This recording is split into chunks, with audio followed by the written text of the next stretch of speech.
We've built this world. It's comfortable to a degree. So others more than less. But the next world we forget.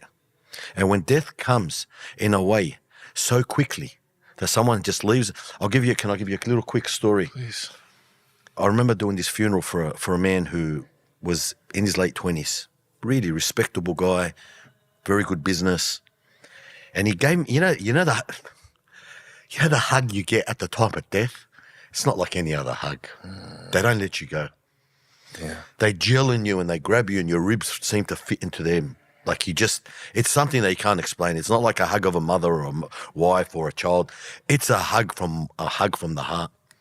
And this man, after I buried his 3 kids and his wife, he hugged me at the cemetery right near the grave, the dirt.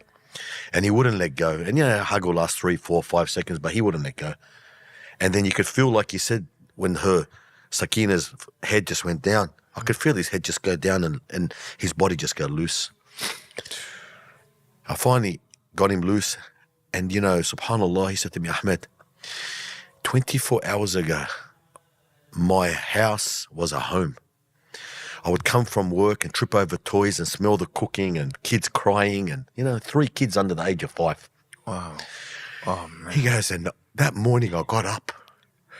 I tripped over a few Legos, moved something out of the driveway and went to work and didn't see him because I didn't want to wake him up. As a father, sometimes I don't want to disturb anyone. Goes to work and gets a phone call early afternoon that his 3 kids and his wife has been killed in a tragic car accident. He said to me, it just hit me like a steam train. I didn't know what they were saying. Like, it didn't make sense. SubhanAllah, he said the first night he went home, that night, and the house was empty. Oh, man. He said it's not a home anymore, it's a house. It was cold. There was no smell of any happiness, any family in there. And he says, now I put my kids into a grave and the mother of my kids, my wife, into a grave. And how do I expect Ahmed to walk from here and live? How do I walk? Where do I go?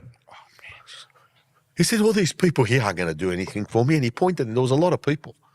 And I could feel with him. And he's telling me this. I don't know him. But he knew he could fight because I see this every day. I said, Akhi, Allah gives and Allah takes. You have Allah. Allah subhanahu wa ta'ala is the ever willing, ever living, ever everything. Do not despair. What words can you give a man who's broken down like this?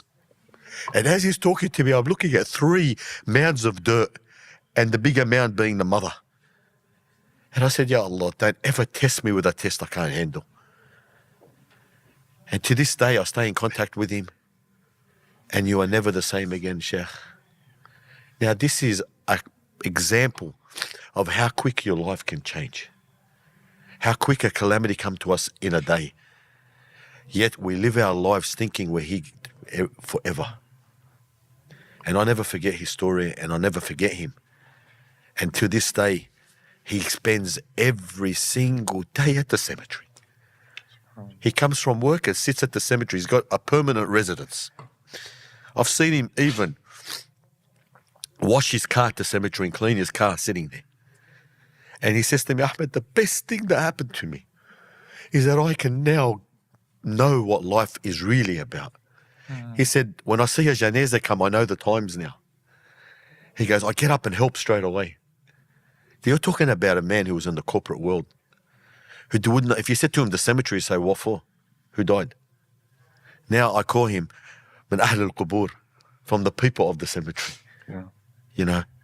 So sometimes we don't look at, what the blessing of something that is so sad. And death, unfortunately, Sheikh, as harsh, as hard as it seems, we have to accept it. And for a believer, it's a prize. It's hadim al-ladhat when it comes to you, and it's hadim al-ladhat when it comes to you, those close to you. Yes. Destroys pleasure. May Allah make it easy for that brother. May Allah Azza wa Jal have mercy on his loved ones.